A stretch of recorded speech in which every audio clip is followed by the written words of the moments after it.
Hola, ¿qué tal? Damos inicio al tercer encuentro de filosofía. En este caso, vamos a trabajar sobre la figura del filósofo Aristóteles.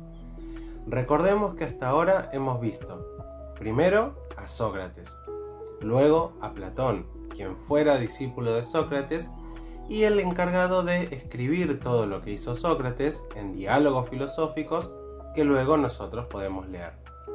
Ahora bien, Aristóteles fue discípulo de Platón.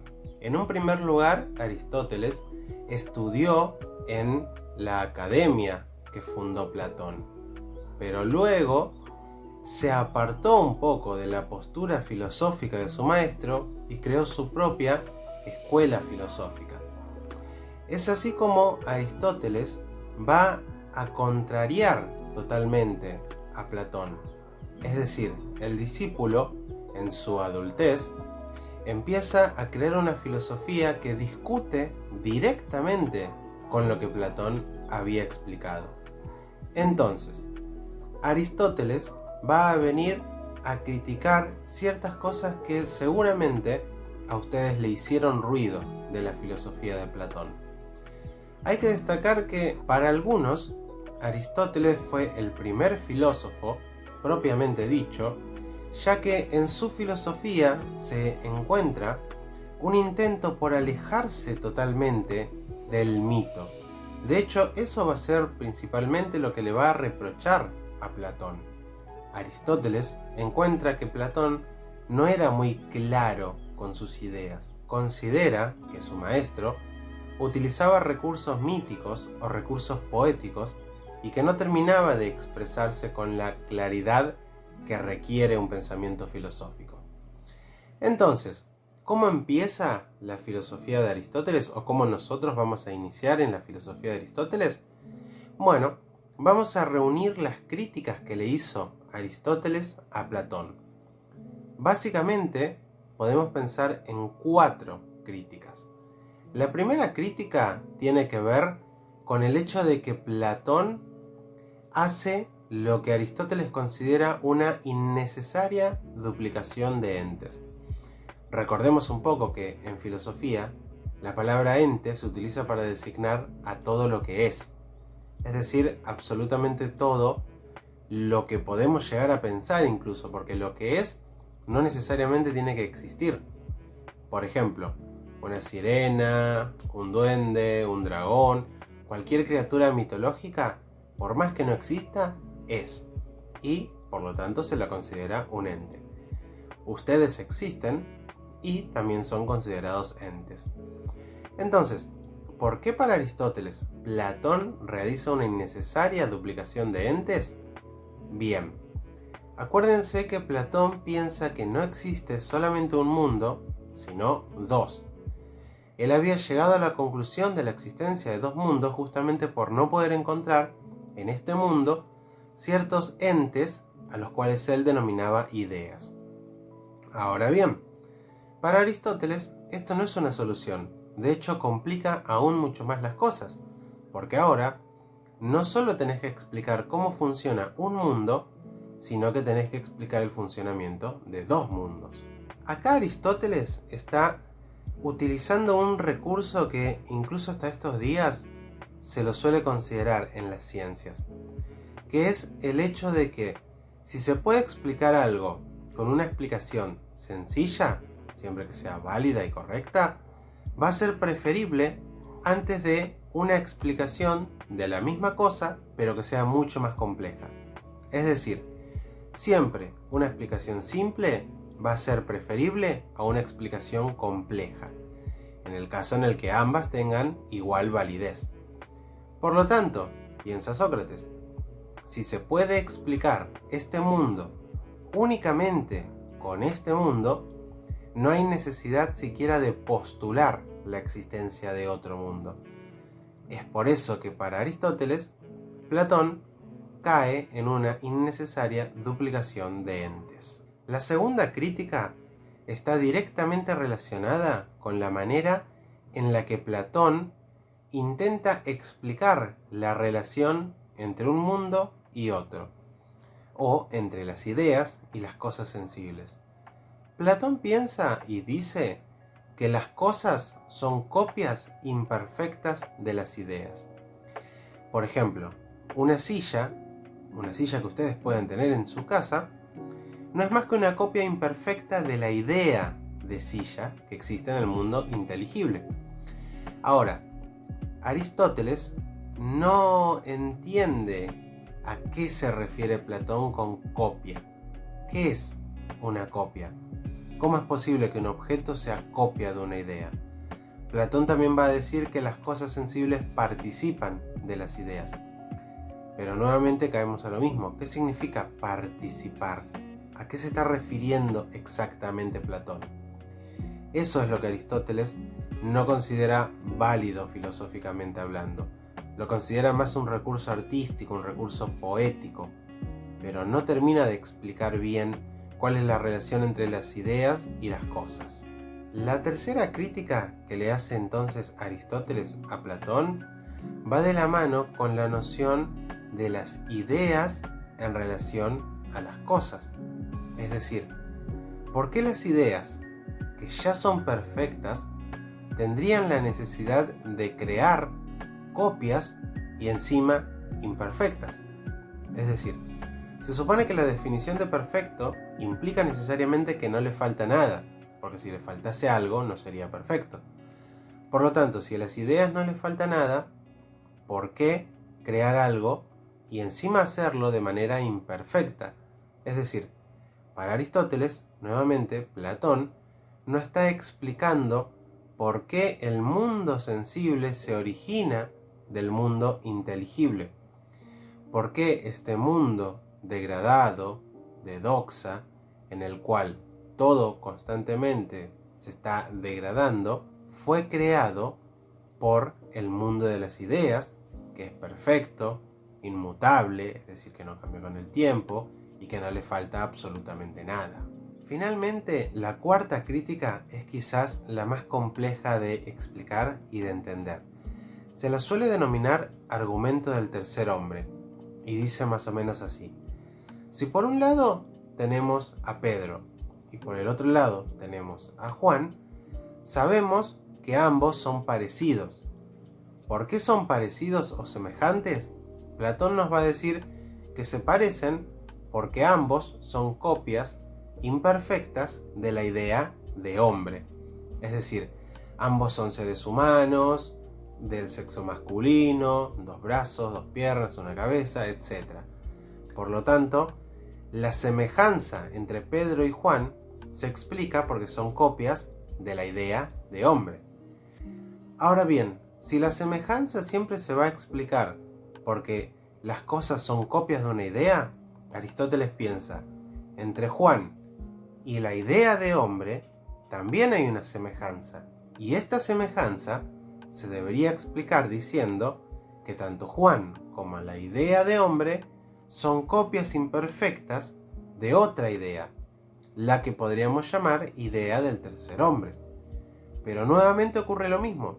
Entre esta hipotética idea abstracta y Juan sigue habiendo una semejanza, y si la semejanza se explica porque son copias de una misma idea, tendríamos que decir que esta idea y Juan son copias de otra idea.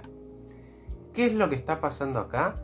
Está ocurriendo una regresión al infinito. Nunca se termina de explicar por qué Pedro y Juan son parecidos si siempre se agrega una nueva idea, ya que tranquilamente puedo volver a hacer lo mismo, explicar la semejanza entre esta idea y Juan, apelando a que son copias de otra idea, y de otra idea, y de otra idea. Una regresión al infinito no termina explicando absolutamente nada, y eso es lo que Aristóteles le critica a Platón.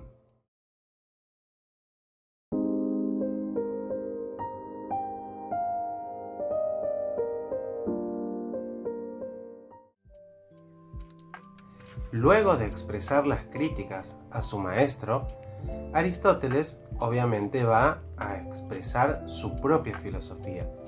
Va a explicar cómo es que él entiende el mundo. Va a decir que para él no existe un mundo de las ideas y un mundo sensible, sino que este mundo en el cual habitamos es el único mundo que existe.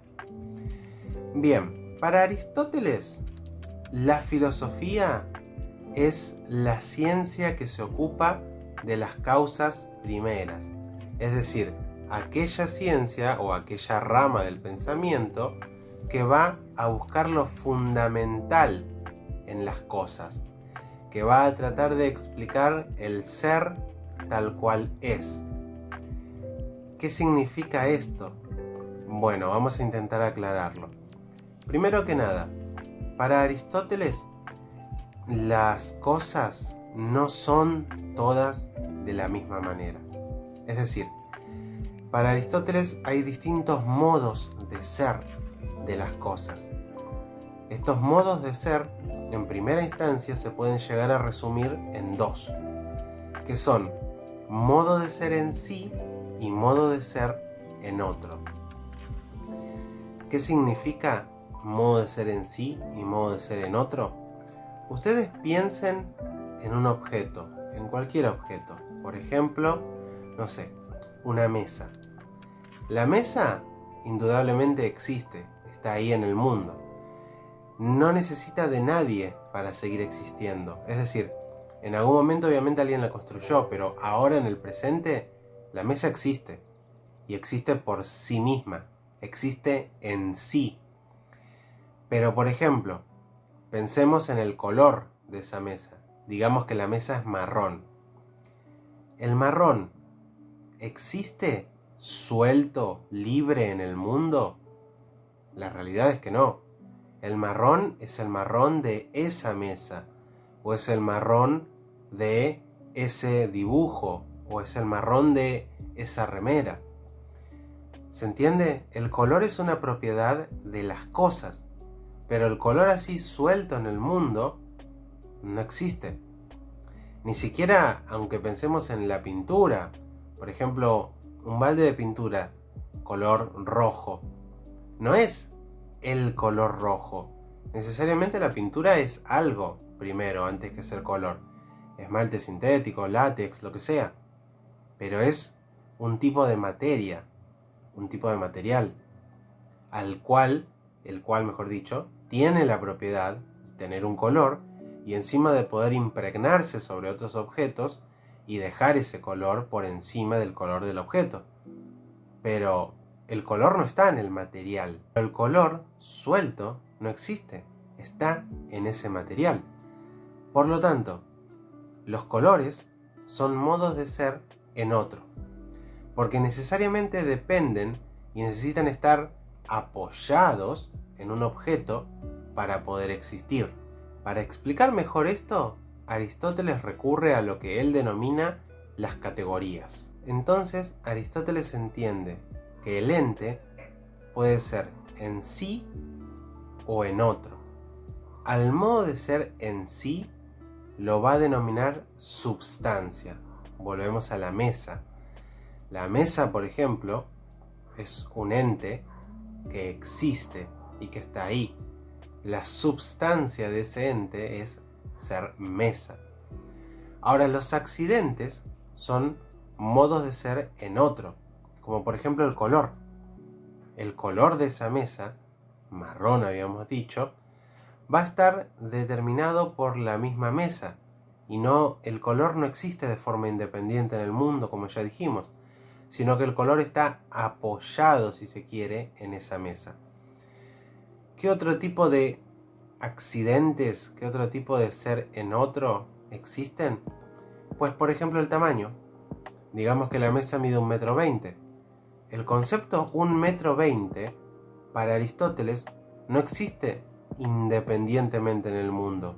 Siempre 1,20 m es 1,20 m de algo, de madera, de mesa, de metal.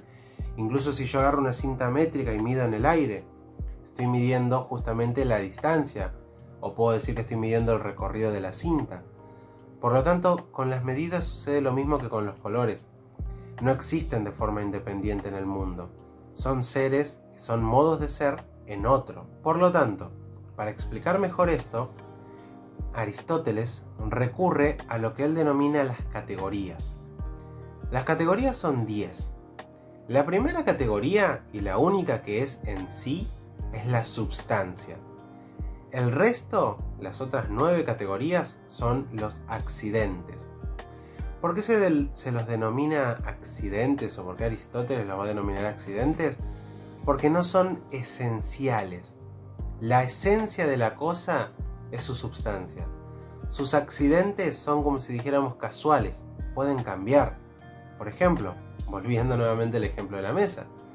Si yo la mesa la pinto de rojo, ¿sigue siendo una mesa? Sí. Si yo a la mesa le corto 10 centímetros en las patas, ¿sigue siendo una mesa? Sí. Cambian sus accidentes, cambia su color, cambia su tamaño, cambia su forma. Pero lo que nunca puede cambiar es su substancia, es su modo de ser en sí. En realidad sí puede cambiar. Si yo prendo fuego a la mesa va a cambiar su substancia. ¿Qué va a quedar? Si era de madera, cenizas. Ahí cambió la substancia, pero ¿qué tuvo que ocurrir? La destrucción de la mesa. La substancia únicamente cambia en la creación o en la destrucción del objeto, o si se trata de un ser vivo, en su nacimiento y en su muerte. La substancia es lo que va a permanecer mientras tanto ese ente sea, pero los accidentes pueden ir cambiando.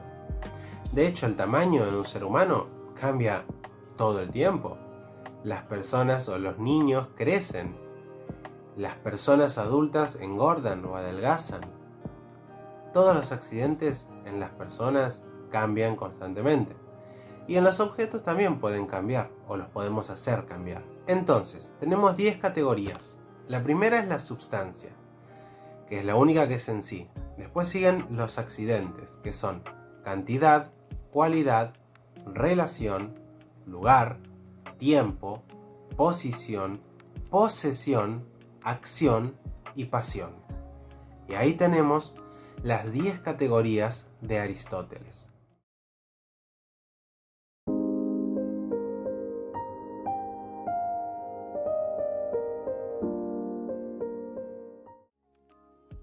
Aristóteles nos va a decir que la substancia a su vez está compuesta. ¿Qué es lo que compone la substancia? Básicamente 2 elementos, materia y forma. Recordemos que la substancia era lo esencial, lo que hacía que la cosa sea cosa. Por ejemplo, la substancia de la mesa es mesa. La substancia del perro es ser perro. Por lo tanto, la substancia es su característica esencial.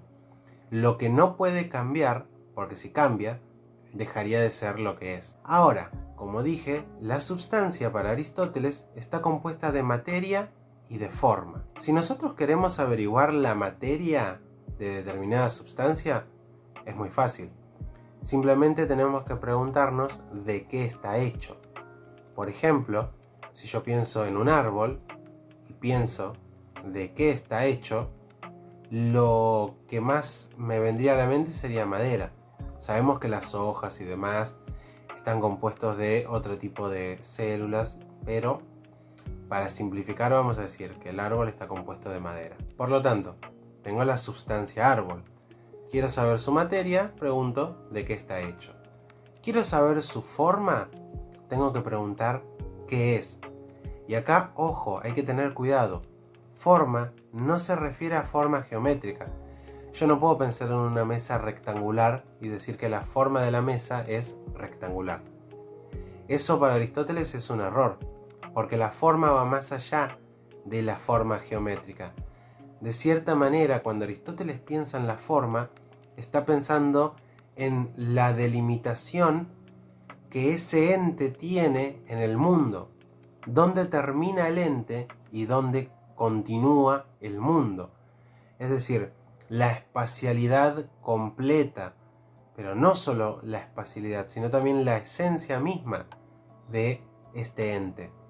Por lo tanto, mientras que la materia es simplemente de qué está hecho, la forma va a ser qué es. Es así como si yo me pregunto sobre la substancia mesa y pregunto, ¿cuál es su forma? Pues voy a tener que responder que la forma de la mesa es mesa. Esa es la forma, esa es su esencia, eso es lo que es. Y que si deja de ser mesa, va a dejar de ser directamente.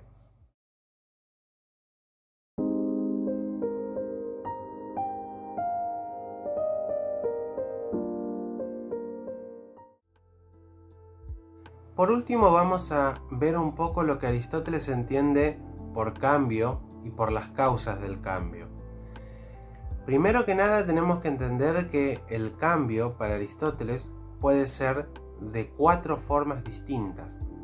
En primer lugar, tenemos el cambio o movimiento substancial, es decir, el cambio de la substancia, lo que se conoce como generación y corrupción. Dicho en otras palabras, si es un objeto inanimado, creación y destrucción. Si es un ser vivo, nacimiento y muerte. Ese es el único tipo de cambio que puede tener la substancia. Después tenemos el cambio cuantitativo. ¿Qué significa cambio cuantitativo? Pues que cambia la cantidad. Por ejemplo, podemos pensar en el aumento de peso de una persona. Antes había 80 kilos de Juan, ahora hay 85 kilos de Juan. ¿Qué pasó?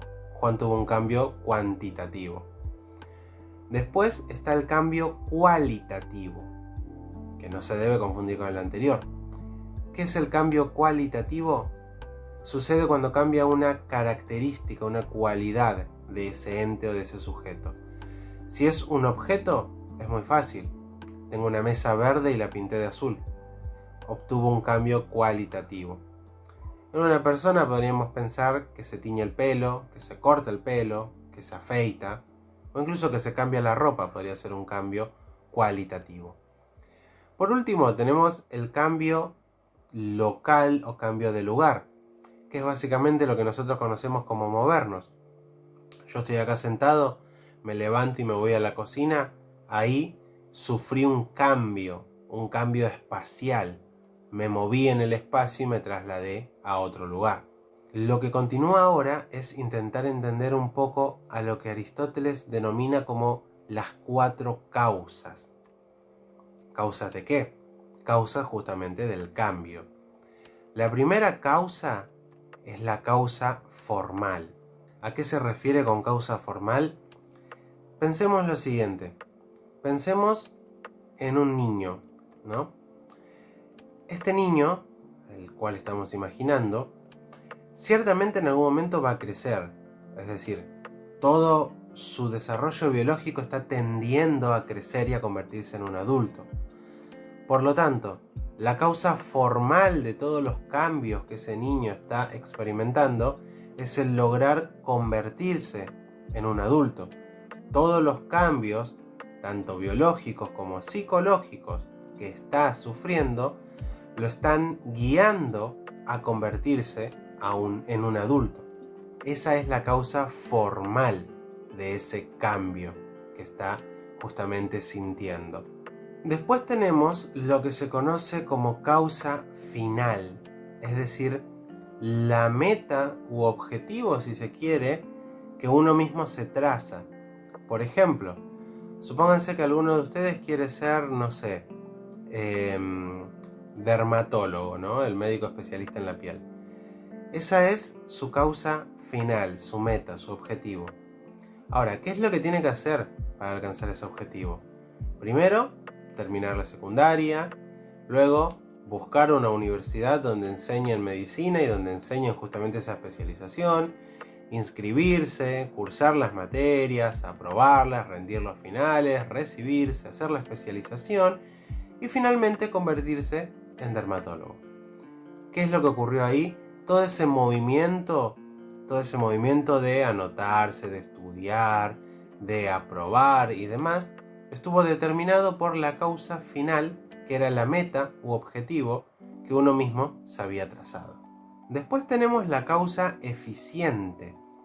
La causa eficiente para Aristóteles no se encuentra, como las dos anteriores, dentro de la substancia o dentro de lo que estamos analizando, sino que es exterior.